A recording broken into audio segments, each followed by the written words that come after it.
دن کے 11 بجے ہیں۔ السلام علیکم، یہ ریڈیو پاکستان ہے۔ آصفہ محفوظ سے خبریں سنیے۔ اہم خبروں کا خلاصہ۔ وزیر اعظم نے موسم سرما کے دوران گھریلو صارفین کو گیس کی بلا تعطل فراہمی یقینی بنانے کی ہدایت کی ہے۔ وزیر پیٹرولیم نے مؤثر اقدامات کے ذریعے شہریوں کا معیار زندگی بہتر بنانے کی حکومت کے عزم کا اعادہ کیا ہے۔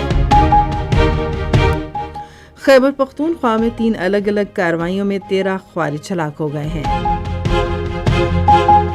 وبائی امراض سے نمٹنے کی تیاریوں کا عالمی دن آج منایا جا رہا ہے۔ اور اب خبروں کی تفصیل۔ وزیر اعظم محمد شہباز شریف نے ہدایت کی ہے کہ موسم سرما میں گھریلو صارفین کو گیس کی بلا تعطل فراہمی فوری طور پر یقینی بنائی جائے۔ وہ گیس سپلائی کے حوالے سے اسلام آباد میں ایک جائزہ اجلاس سے خطاب کر رہے تھے۔ وزیر اعظم نے گھریلو صارفین کو گیس سپلائی میں کمی کی شکایت کا نوٹس لیتے ہوئے گیس سپلائی نظام میں اصلاحات لانے کی ہدایت کی تاکہ اس مسئلے کو مستقل طور پر حل کیا جا سکے۔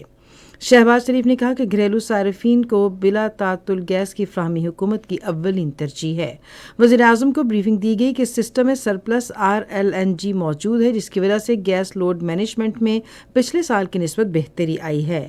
اجلاس کو بتایا گیا کہ پچھلے سال کی نسبت اس سال گیس لوڈ شیڈنگ کا دورانیہ کم ہے اور گھریلو صارفین کو صبح 5 بجے سے رات 10 بجے تک گیس فراہم کی جا رہی ہے۔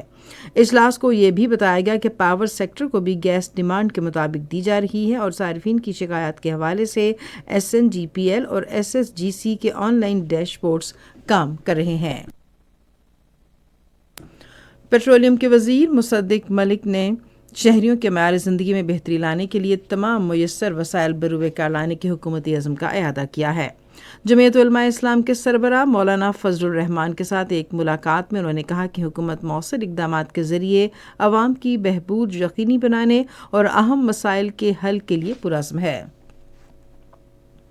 اطلاعات و نشریات کے پارلیمانی سیکریٹری بیرسٹر دانیال چودھری نے کہا ہے کہ حکومت انصاف، قانون کی حکمرانی اور قومی سلامتی کے اپنے عزم پر ثابت قدم ہے۔ ایک بیان میں انہوں نے کہا کہ پاکستان کی سلامتی اور خود مختاری کا ہمیشہ غیر متزلزل عزم کے ساتھ تحفظ کیا جائے گا۔ صدر آصف علی زرداری اور وزیر اعظم شہباز شریف نے بنو شمالی وزیرستان اور جنوبی وزیرستان میں 3 مختلف کارروائیوں میں 13 خوارج کو جہنم واصل کرنے پر سیکورٹی فورسز کو خراج تحسین پیش کیا ہے۔ انہوں نے اپنے الگ الگ بیانات میں پاک فوج کے میجر محمد اویس کو خراج عقیدت پیش کیا، جنہوں نے شمالی وزیرستان میں دہشت گردوں کا بہادری سے مقابلہ کرتے ہوئے جام شہادت نوش کیا۔ صدر اور وزیر اعظم نے شہید میجر کے لیے جنت میں اعلیٰ درجات کی دعا کی اور ان کے اہل خانہ سے تعزیت کا اظہار کیا۔ انہوں نے ملک سے دہشت گردی کے خاتمے کی قوم کے عزم کا اظہار کیا۔ اس سے قبل شمالی وزیرستان اور جنوبی وزیرستان اضلاع اور بنو کے علاقے جانی خیل میں سیکورٹی فورسز نے خوارج کی موجودگی کی خفیہ اطلاعات کی بنیاد پر 3 مختلف کارروائیوں میں 13 خوارج کو جہنم واصل کر دیا۔ فوج کے شعبہ تعلقات عامہ کے مطابق کارروائی کے دوران جوانوں نے مؤثر کارروائی کرتے ہوئے خوارج کے ٹھکانوں کا کھوج لگا کر انہیں جہنم واصل کر دیا۔ تاہم شمالی وزیرستان ضلع میں شدید فائرنگ کے تبادلے میں میجر محمد اویس نے جام شہادت نوش کیا۔ سابق وزیر اعظم شہید بینظیر بھٹو کی 17ویں برسی آج منائی جا رہی ہے۔ گلگت بلتستان، آزاد جموں و کشمیر سمیت ملک بھر سے پیپلز پارٹی کے رہنما اور کارکنان کی بڑی تعداد نوڈیرو کے قریب گڑی خدا بخش میں ان کے مقبرے پر حاضری دے رہی ہے۔ اس موقع پر امن و امان قائم رکھنے کے لیے سیکورٹی انتظامات سخت کر دیے گئے ہیں اور عوام کی سہولت کے لیے ٹریفک منصوبہ وضع کیا گیا ہے۔ محصور غزہ کے علاقے بیت اللحیہ میں اسرائیلی فضائی حملے میں کم از کم 50 فلسطینی شہید ہو گئے ہیں۔ گزشتہ برس 7 اکتوبر سے اب تک غزہ پر اسرائیلی حملوں میں کم از کم 45,450 فلسطینی شہید ہو چکے ہیں۔